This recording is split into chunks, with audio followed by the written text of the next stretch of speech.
ঢাকা থেকে মালয়েশিয়ার ফ্লাইট পুরো জার্নিটা আমার কেমন ছিল আজকের ভিডিওতে সেটাই তোমাদের সাথে শেয়ার করব এবং খুব ডিটেলসে শেয়ার করব।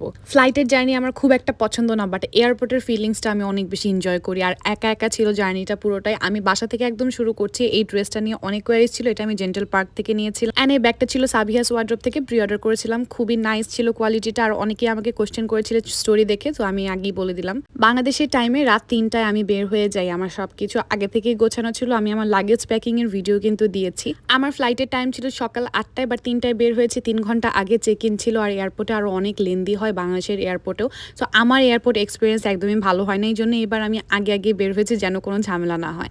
আর এয়ারপোর্টে যাওয়ার পরে আমি দেখি রাতের 3টায় এত পরিমাণ মানুষের ভিড় ছিল এখানে, এত লম্বা লাইন ছিল। সো আমি লাইনে দাঁড়ানোর পরে এখানে দেখলাম রাতের বেলা সৌদি, দুবাই এই ধরনের ফ্লাইট ছিল। অ্যান্ড গেস হোয়াট, আমি ছিলাম ফার্স্ট প্যাসেঞ্জার এই চেক ইনে বোর্ডিংয়ে, কারণ আমি সবার আগে গিয়ে লাইনে দাঁড়াই। অ্যান্ড দেন আমি টিকিট নিয়ে আমি রিকোয়েস্ট করি সবসময় আমাকে যেন উইন্ডো সিট দেওয়া হয়। অ্যান্ড দেন আমার ক্ষুধা লেগে যায়, কারণ আমি রাতের বেলা অনেক আগে খেয়েছিলাম। আর আমি জানি না কেন জানি ফ্লাই করলে বা এয়ারপোর্টে গেলে আমার অনেক ক্ষুধা লাগে। মানে আমার কাছে মনে হয় যে খাবারের দোকান রেস্টুরেন্ট দেখলেই কিছু খাই এয়ারপোর্টে, এরকম মনে হয়।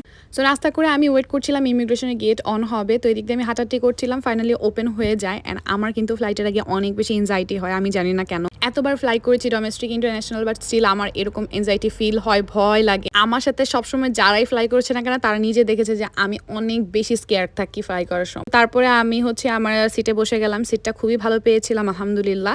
অ্যান্ড দেন সবাই আস্তে আস্তে উঠছিল। আমি দেখলাম অনেক মানুষ মালয়েশিয়া যায়, মানে ওয়ার্ক ভিসায় বাংলাদেশ থেকে অনেক অনেক মানুষ যায়। অ্যান্ড দেন টেক অফের সময় আমি কোনো ভিডিও করিনি। টেক অফের পরে আমি এত সুন্দর একটা ভিউ পাই, ও মাই গড, মাশাআল্লাহ, আলহামদুলিল্লাহ। মানে আমার কাছে অনেক ভালো লাগছিল। আমি দেখা যায় ফ্লাইট ওঠার পরে খুব 10-15 মিনিট বা খাবার খাওয়া পর্যন্ত আমি খুব ভিডিও করি, এরপর আমি পুরোটা ঘুমিয়ে যাই। অ্যান্ড টেক অফের কিছুক্ষণের মধ্যে খাবার চলে আসে। আমার ফ্লাইটের খাবার অনেক ভালো লাগে। এই খাবারগুলো এভারেজ হয়, বাট আমার কেন জানি ভালো লাগে। সেদিন ছিল খিচুড়ি আর চিকেন বিফের দুইটা অপশন থাকে। আমি অলওয়েজ চিকেনটাই প্রেফার করি কোথাও গেলে বা ঘুরতে গেলে। অ্যান্ড দেন আমি খাচ্ছিলাম। খাওয়ার পর আমি যতবার ভিডিও করছিলাম আমার পাশের মহিলা এইভাবে তাকাইছিল আমার দিকে, আমি জানি না কেন। তো তারপরে অনেকক্ষণ পরে আমি ঘুমাই। ঘুম থেকে উঠে দেখি ও মাই গড চলে আসছি। মানে এত সুন্দর লাগছিল পুরো সিটিটা, পুরো পাহাড়ের মাঝখানে একটা সুন্দর সিটি ছিল কুয়ালালামপুর। আর এয়ারপোর্টটাও ছিল অসাধারণ।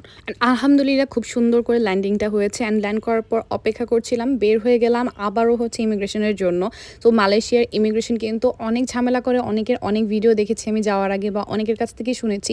তো আপনাদের যাদেরই যাওয়ার ইচ্ছা আছে, পেপারস যদি ঠিক থাকে বাংলাদেশ এয়ারপোর্ট বা মালয়েশিয়া এয়ারপোর্ট কেউই কিন্তু কোনো ঝামেলা করতে পারবেন। আর ডকুমেন্টের মধ্যে মাস্ট রিটার্ন টিকিট থাকতে হবে ট্যুরিস্ট ভিসায়। আর এরপরে হোটেল বুকিংটা পেইড থাকতে হবে। অ্যান্ড কনফিডেন্সলি কথা বলতে হবে, না হলে অনেক বেশি ঝামেলা করে। অনেকেই ওয়ার্ক ভিসায় বাংলাদেশ থেকে গিয়ে আর আসে না, এগুলোর জন্যই ঝামেলা করে, যেটা সত্যি কথা। আমাকে লাস্ট টাইম দুবাই যাওয়ার সময় অনেক ঝামেলা করেছিল আমার ফ্রেন্ড লামিয়াকে। এরপরে এইবারও আমার সাথে কিন্তু মোটামুটি অনেক ঝামেলাই করেছিল বাংলাদেশ ইমিগ্রেশনে, বাট আমি কনফিডেন্ট ছিলাম, এই জন্য কোনো ঝামেলা করেননি। অ্যান্ড দেন ওখানে গিয়ে আমাকে একদমই প্যারা দেয়নি, কারণ মালয়েশিয়া ইমিগ্রেশন খুব স্মুথ ছিল। আমাকে জাস্ট কয়েকটা কোয়েশ্চেন করেছে, আমি কনফিডেন্টলি আনসার করেছি, দ্যাটস ইট। অ্যান্ড দেন সব শেষ করে মানি এক্সচেঞ্জ করে নিলাম। মানি এক্সচেঞ্জ করে আমি একটা কফি খাচ্ছিলাম, কারণ অনেক বেশি প্যারা লাগছিল, এত হেঁটেছি। তো তারপরে আমার সব কিছু অ্যারেঞ্জ করা ছিল আমার বাংলাদেশ থেকে। আমার মুক্তা আপু, ওনার হাজব্যান্ড ভাইয়া আমাকে সব অ্যারেঞ্জ করে দিয়েছিল, হোটেল থেকে শুরু করে পিক আপ ড্রপ।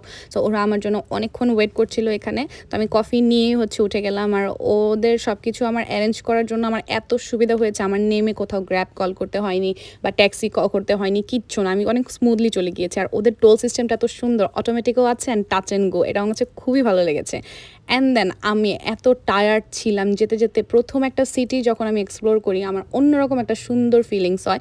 মানে আমি জাস্ট দেখছিলাম যে এত সুন্দর ছিল সব কিছু, বাট আমি অনেক টায়ার্ড ছিলাম। মানে আগের দিন রাত 3টায় বের হয়েছিলাম বাংলাদেশের সময়, প্লাস ঘুমাইনি, সব কিছু মিলে। এই যে আমি দেখে ফেলি ফার্স্ট টাইম, প্লেন থেকেও দেখা গিয়েছিল, বাট স্টিল সামনে থেকে দেখলাম। এটা ওয়ার্ল্ডের সেকেন্ড টলেস্ট বিল্ডিং। এয়ারপোর্ট প্রায় মেন সিটি থেকে 60 থেকে 65 কিলোমিটার দূরে, মানে অনেক দূরে। তো মেন সিটিতে চলে আসি। আমি ফার্স্টে ভেবেছিলাম মালয়েশিয়া এত বেশি হ্যাপেনিং হবে না, বাট আমার কাছে এসে অনেক ভালো লেগেছে। যেহেতু আমি সানডেতে আসি, সানডে এখানে অনেক হ্যাপেনিং থাকে, সবাই বের হয়, রেস্টুরেন্ট, রাস্তা সব কিছুতে অনেক ভিড় থাকে। তো ইনশাল্লাহ তোমাদের সাথে আমি সব কিছু ডিটেল শেয়ার করবো। আমি যে কয়দিন থাকবো, হোটেল থেকে শুরু করে খাওয়া দাওয়া সব কিছু ইনশাল্লাহ শেয়ার করবো। এই ছিল আমার ঢাকা থেকে কুয়ালালামপুর ভিডিও। টাটা।